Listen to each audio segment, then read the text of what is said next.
Yeah!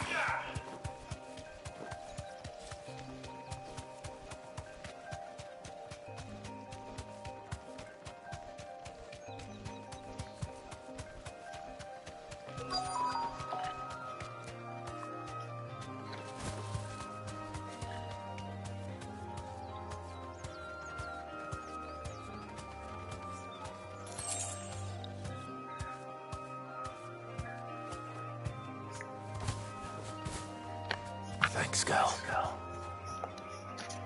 Cole, I'm glad you're in one piece. Just about. Sid, if you don't mind me asking, what are you doing here? Doris sent me to find you. She hasn't heard anything since the attack. She's been worried about you. I sent a runner to the Dame in Northreach. The hideaway should have learned of our survival yesterday. Well, I'm here now. And it looks like you freed the bearers. Only some. The rest locked themselves in the slaver's carriage rather than fleeing when they had the chance. I want to help them, Sid. But we're barely in any state to protect those few we did save. You made the right decision. Now where's the carriage? The goblins may still be out there. You have duties to attend to here. See to the injured. I'll handle the rest. All right. Just follow the path to the south. You'll come across the carriage soon enough. And please, hurry. If the beastmen get to those bearers, the poor souls will be eaten alive. I won't let that happen.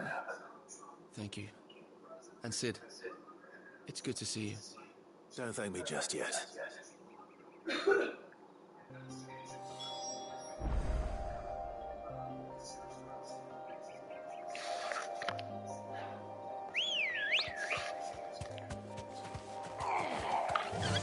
Get me back on my feet.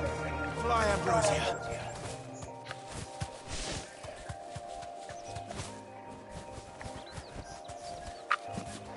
They're trying to get into the carriage.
Who are you?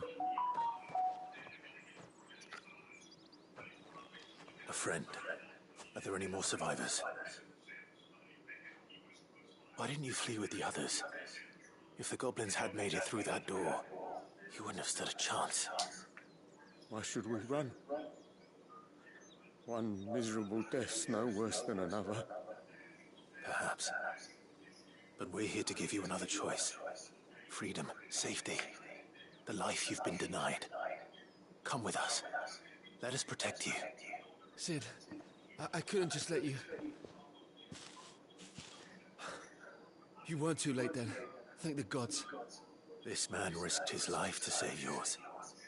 To give you a second chance. Fine. Do with us what you will. What we'll do with you is take you to safety. After that, it's up to you. Your lives are your own now. You can leave the rest to us, Sid. We'll get everyone back to the hideaway. Thank you. I'll let Doris know we're expecting new arrivals.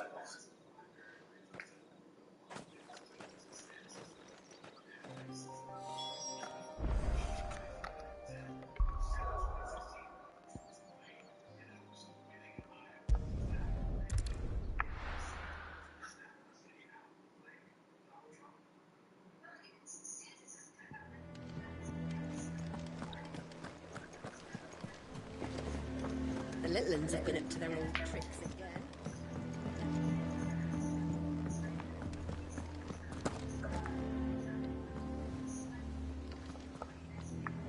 Sid, welcome back. If I'd just waited a little longer, I might have been able to deal with things myself.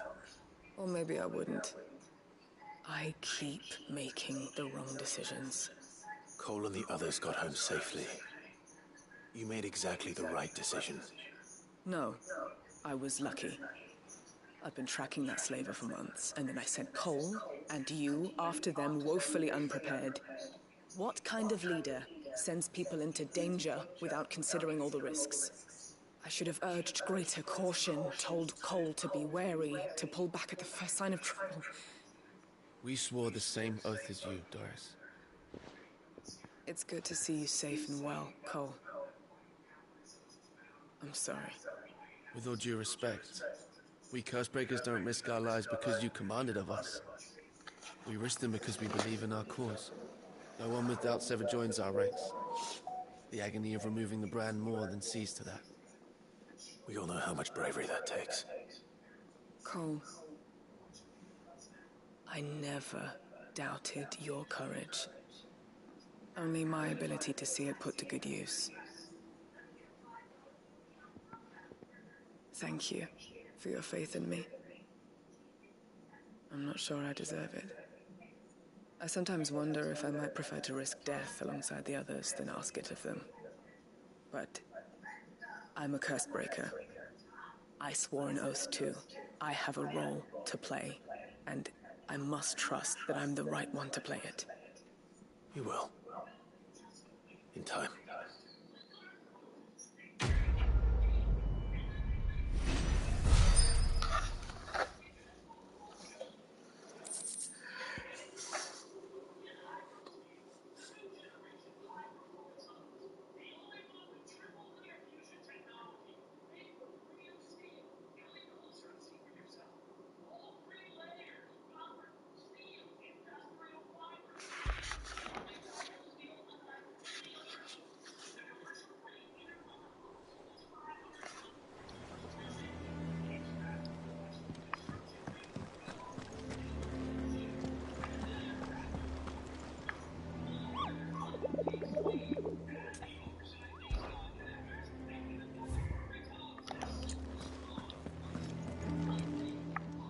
How may I help you today, Clive?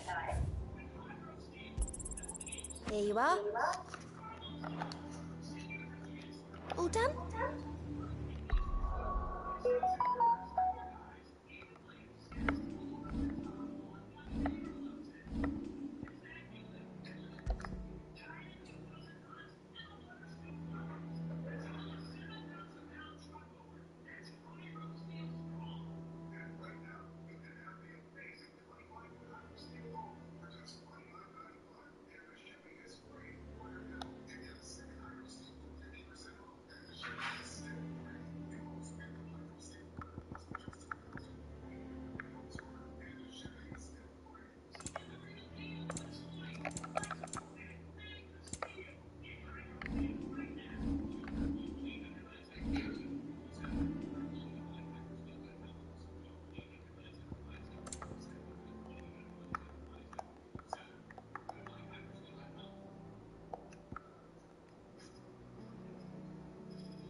Clive. Talia. How's Jill? Recovering, but she still needs her rest. Of course. Take good care of her, won't you? I'll do my best. Oh, Gav was looking for you. He said he had something to show you in the shelves. The shelves? Oh, that's right. He went to ask Hippocrates about Torgal. He must have found something.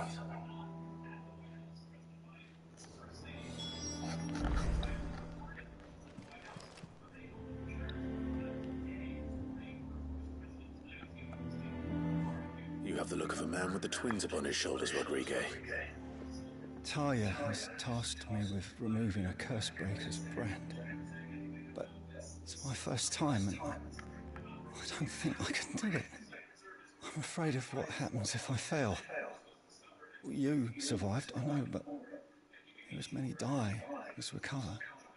Is it really worth the risk? You don't need me to answer that. You know full well what we're fighting for. I hope as much as you that one day bearers can walk among others as equals. But until that day, a brand is a burden, and we must lift that burden in order to go undetected. The operation may be dangerous, but it's also essential, and we undergo it willingly. I know. I still wish there was some other way. But griping about my lot helps no one, I suppose. Don't worry. I'll do what must be done. I know you will. Unfortunately, the first thing that needs doing is the preparation of a draft to dull the pain. Something I can't do with the infirmary's ammonia supply so low. What few leaves we have would barely be enough for removing a splinter, let alone a brand.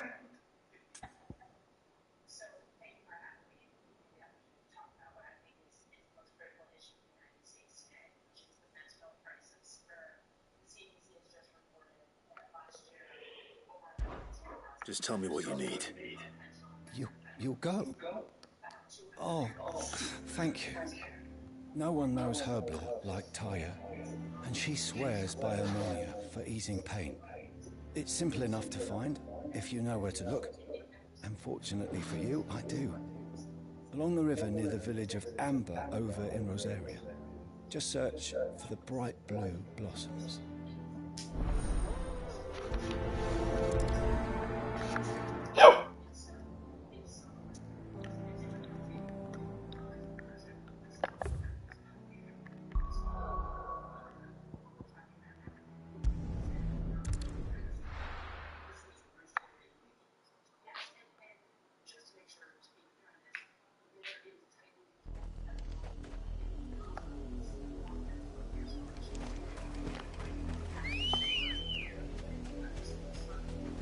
Let's go.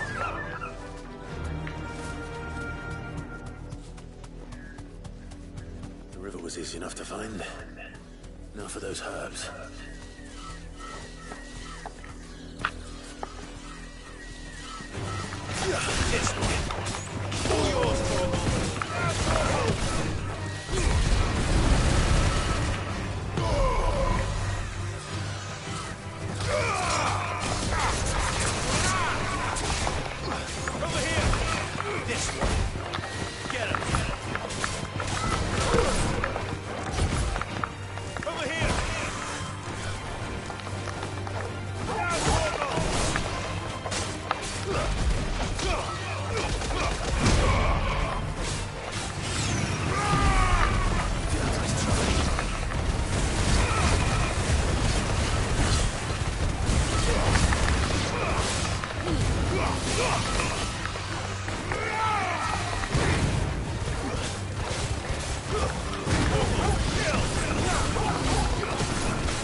This is the only plant around here with blue flowers.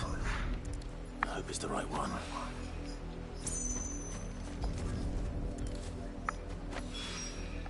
Should be enough to keep the infirmary stocked for...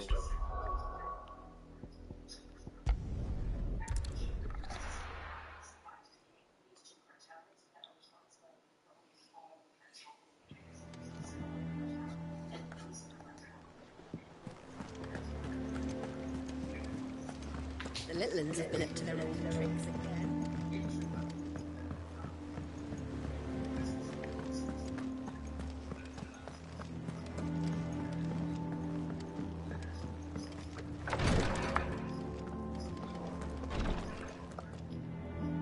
I hope you didn't have too much trouble finding the ammonia. Only the usual. Oh, yes. This is it. And more than I was expecting. I dare say the patient won't feel a thing. That is, unless I... You'll do fine. Taya trusts you. Which means I trust you. The hideaway would be lost without skilled physicers like yourself. Thank you for the kind words. Truly. But I'm sorry. I'm still terrified. The brand is more than just ink on flesh. It's a death sentence. Milk of the wyvern tail lurking just below the surface of the skin. One ill-conceived incision, a single slip, and the poison fouls the patient's blood. Failure means death, and even success means tremendous pain. Days of agony as the wound heals. I became a physiker to help people, not to kill them. I don't want to kill anyone. Curse breakers lead hard lives, and the operation is only the beginning. They toil in the shadows, risking life and limb, knowing their efforts will win them neither glory nor acclaim.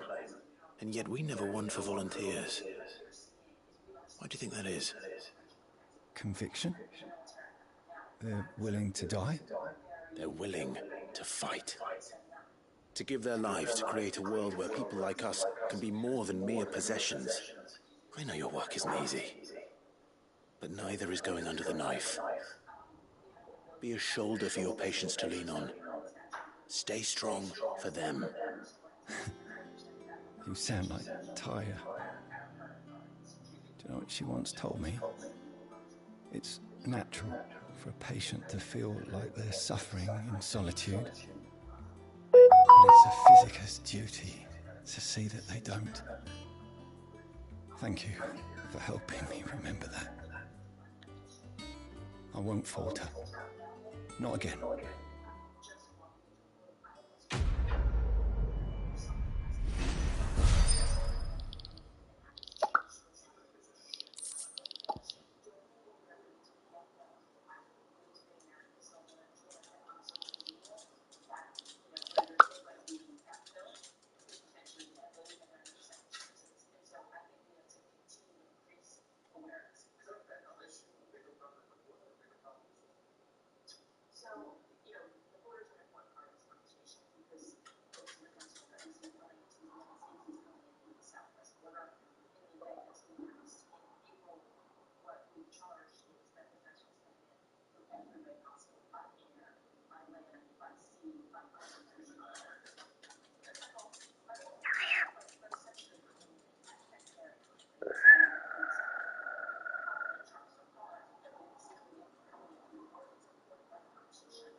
whispering about?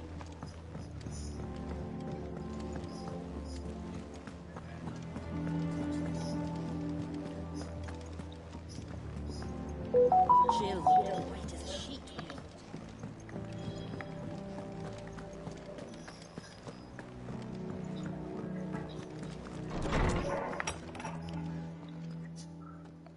Clive, where have you been? I've been wanting to ask you something about Torgal. Where did you get him, like, in the first place? My father brought him back from one of his expeditions into the Northern Territories. They were crossing a snowfield when they heard his cries, and seeing no sign of his pack, they took him in. What do you reckon, Tomes? It certainly adds weight to the theory. Clive, I believe that Torgal may be no mere hound, but a rare frostwolf, an animal native to the far northern reaches of Valisthea. In one of our oldest bestiaries, I found reference to a frostwolf who served as guardian to an ancient queen of the north. Such was his mastery over ether, he could cast magics on command. His name was Fenrir. Fenrir the Frostwolf. Now, the annals do not state it explicitly, but I have reason to believe this queen was a dominant of Shiva, a girl from the Northern Territories and her faithful hound. One awakens as the dominant of Shiva, and the other... You're saying that Jill granted Torgal his powers? What? Just like Fenrir. People called him my hound, but Torgal and Jill were inseparable. He grew up as a faithful companion to the dominant of Shiva, and years later, his powers awakened, just when his master needed him the most. You're right. If it weren't for Torgal blasting those bastards to Kingdom Come, Jill would have been for it. Quite. Though Torgal's power is his own, his latent birthright as a frostwolf, it had only to be unlocked. Oh, get you, Torgal! You're an even finer hound than we thought. And regarding your original concern, you need not fear for Torgal's health. Why, the beast has the appetite of a behemoth. Just this very morn, I found him with his nose buried in my nuts. There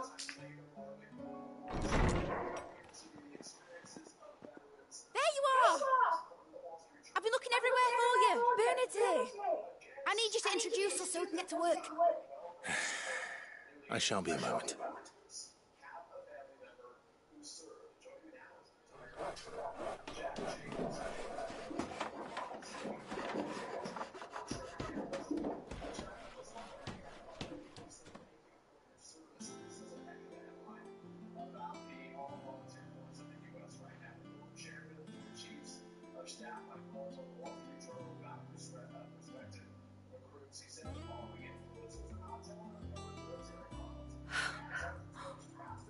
Isn't it brilliant?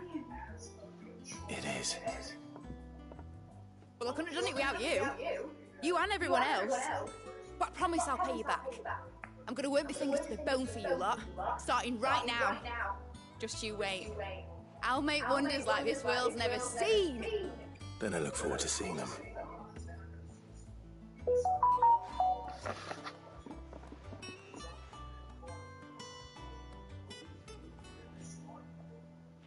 Now that that's settled, I wonder if Vivian's made any progress tracking down Kupka.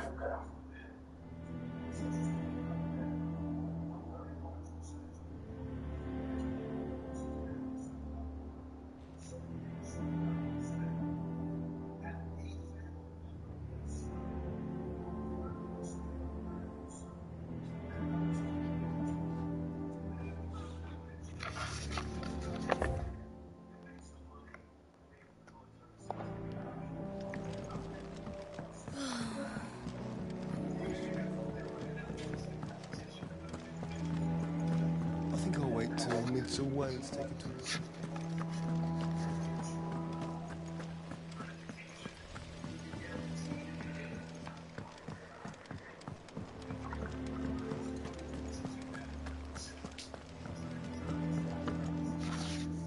How goes the hunt for Kupka?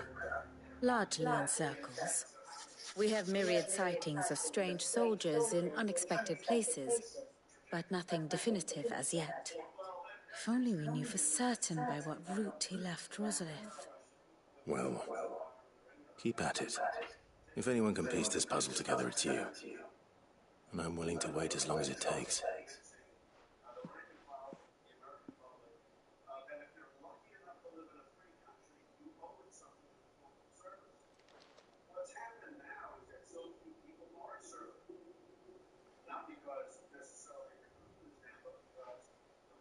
What? Here? Would that be a problem? Do you know, Clive, I believe it a mercy that you didn't inherit your father's throne. Your poor people would surely live in fear of you. You have nothing to worry about on that front. I won't be claiming his crown. That is a relief. Clive, have you got a minute? We, have a guest. A guest?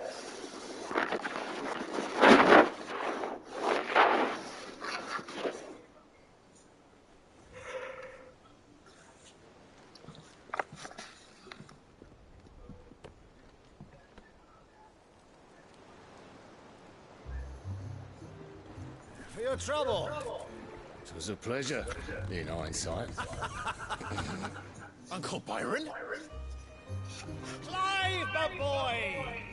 Tap a cask and stoke the ovens for your favourite uncle is here!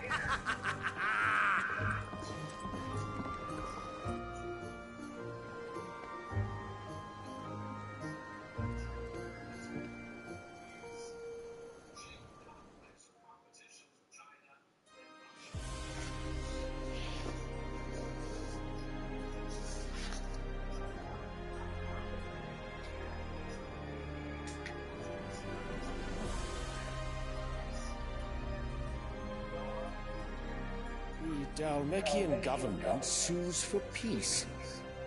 How shall we respond? If they're willing to accept their fault in the matter, I see no reason to refuse them. Still, we must insist on substantial reparations. The Twinside stores are not as bottomless as reported. Aye, and we have many more mouths to feed. We shall just have to have the Dalmecs empty their treasuries for us.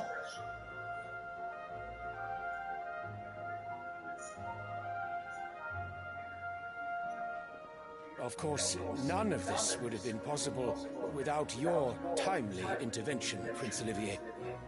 Indeed, I doubt any of us would have had the courage to trade words with the mighty Titan, nor less the wit to win him over. The Empire owes you a great debt. May the blessing of the crystals go with you, Your Highness. May the blessing of the crystals go with you. Very good.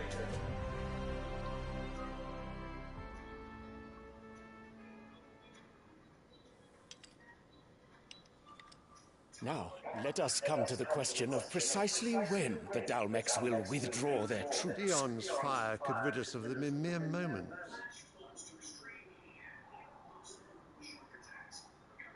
The men of the Fist If I heard your the peace treaty is concluded. So let us keep the negotiations open, give them time to gather what gold and trinkets they can, and once they deliver that which we demand, the worth is a piece of parchment. Your Radiance, were Prince Dion to take the field, the enemy would surely send their own dominant to meet him. And while His Highness would of course prevail, there would be heavy losses on both. We need not fear Hugo Kupka.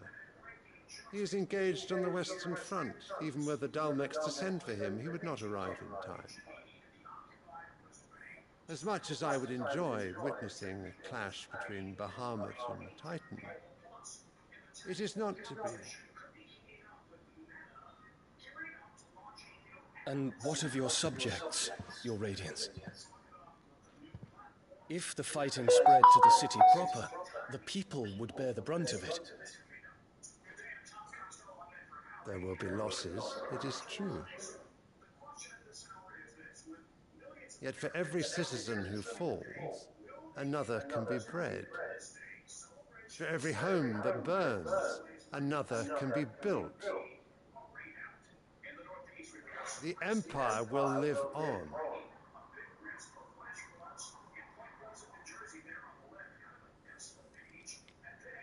Dion? Yes, sire.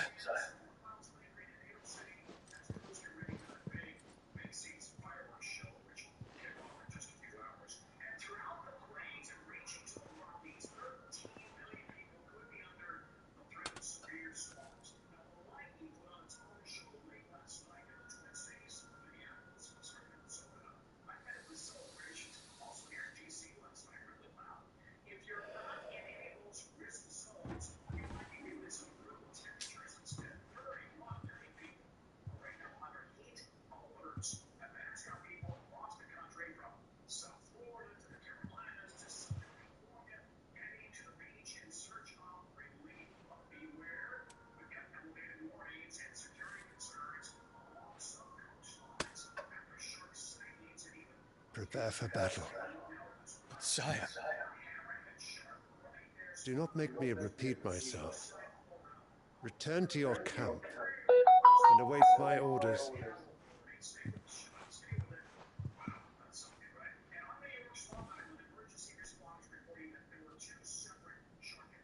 If that is your wish, your Radiance, I shall depart at once.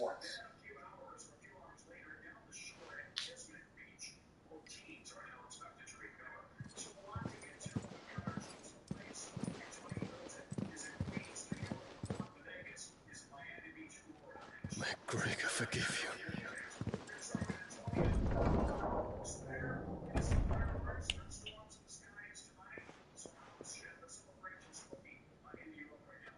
What do the astrologers augur? The stars are in agreement, Your Radiance. The shadow of treachery hangs over Prince Dion.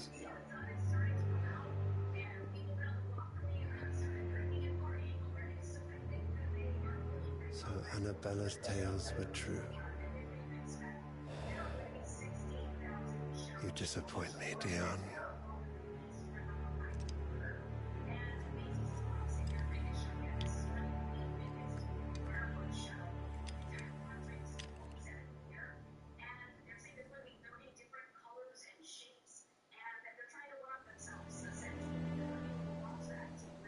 What on earth is Uncle Byron doing here? Only one way to find out.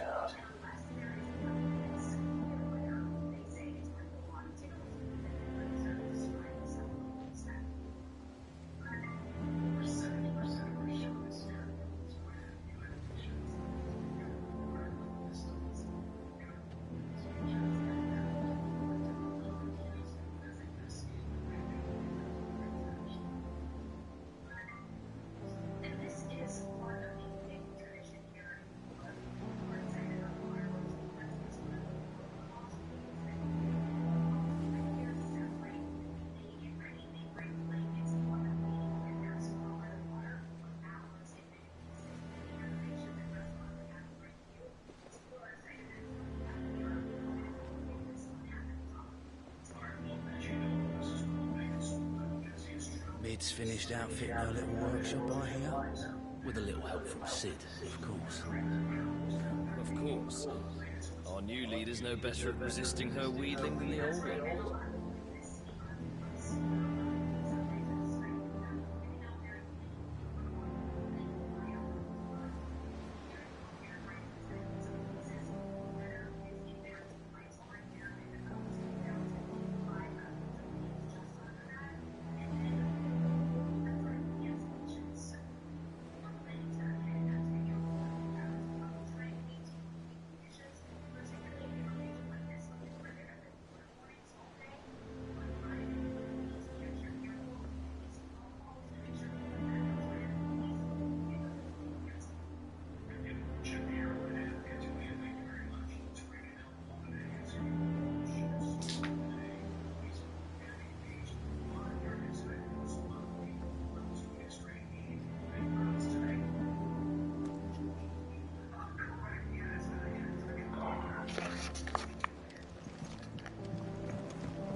wetlands. There is just one thing after another around here.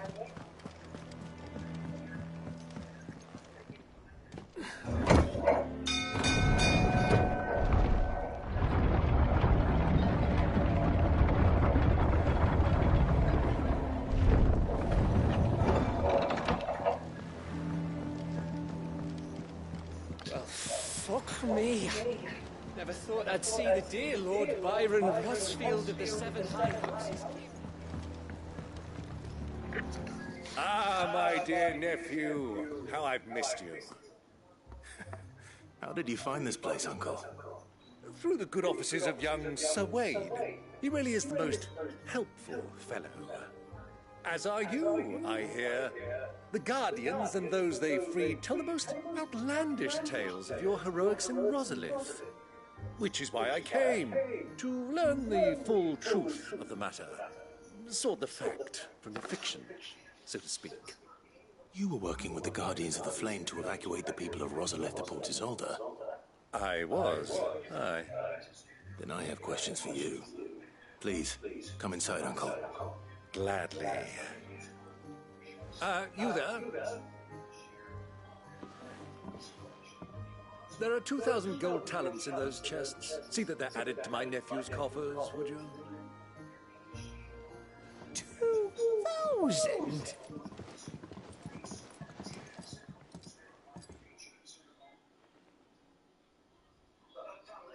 And I'm afraid that is all I know. A fleet sailing south past Port Isolde. Most intriguing. Forgive me for not being able to tell you more. I hadn't the faintest idea Kopka withdrew wounded from Rosalith. Still less that my own nephew dealt the decisive blow. What do you think, Vivian? I think, with this news of the Dhalmekian fleet and recent reports of the Royalists' movements, that the final piece of the puzzle has fallen into place. Come here and I'll show you.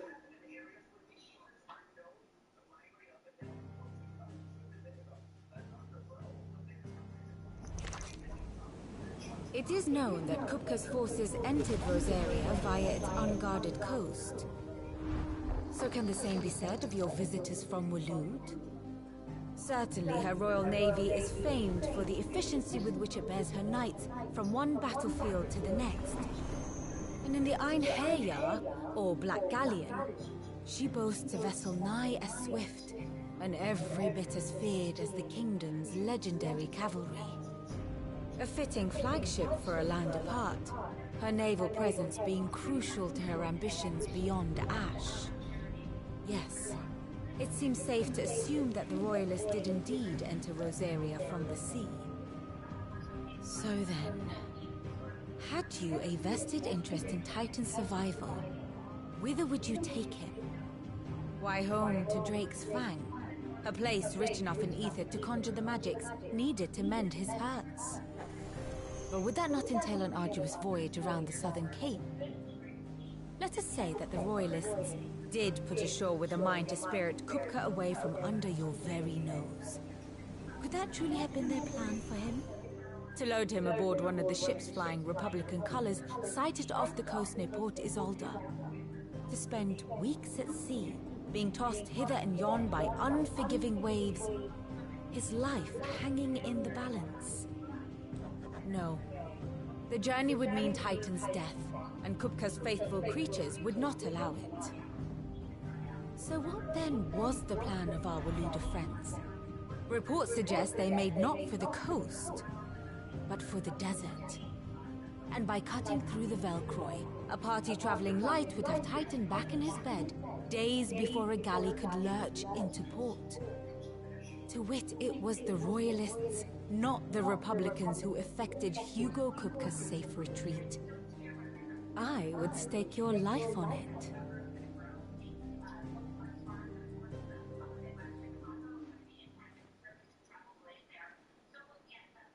So it was the Waloeders who spirited the wretch away. Now I think about it, there was something a little strange about the ships I saw.